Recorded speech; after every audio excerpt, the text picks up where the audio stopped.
Assalamualaikum teman-teman, jumpa lagi di channel YouTube Info Inspirasi.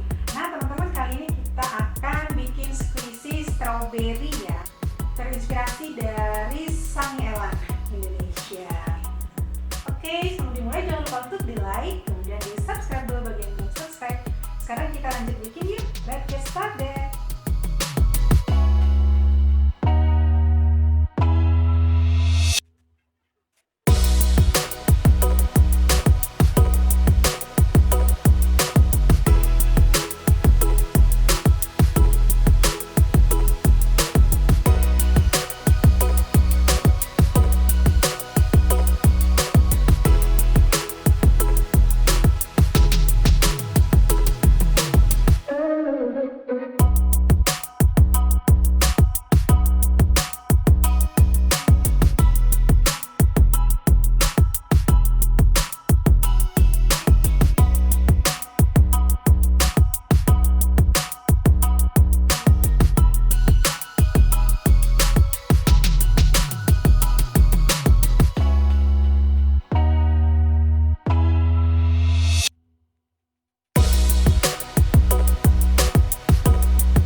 Oke teman-teman, ini udah jadi squishy-nya ya, squishy strawberry boneka imut. Lucu dan imut banget. Sekarang kita coba squeeze. Ini kita squeeze-nya juga enak nih. Tuh bisa slow begini. Tuh, kita lihat ini ya, dia agak lama itu naiknya. Lucu. Ini lucu banget. Kalau belakangnya nih kita coba ya. Kita squeeze. Kita lihat si stroberinya nih. Tuh. Slow kan? Tuh baru kan slow banget. Ini di depan ini. Terus kita squeeze, kita tunggu dia. Balik lagi. Oke teman-teman semua, terima kasih ya sudah menonton video tutorial cara membuat squishy strawberry boneka imut ini lucu. Nah teman-teman bisa dipraktekin di rumah. Dan ingat ya, jangan lupa untuk di like, komen di bawah, dan di share juga video ini ke teman-temanmu. Oke, thank you for watching and see you in my next video. Assalamualaikum warahmatullahi wabarakatuh.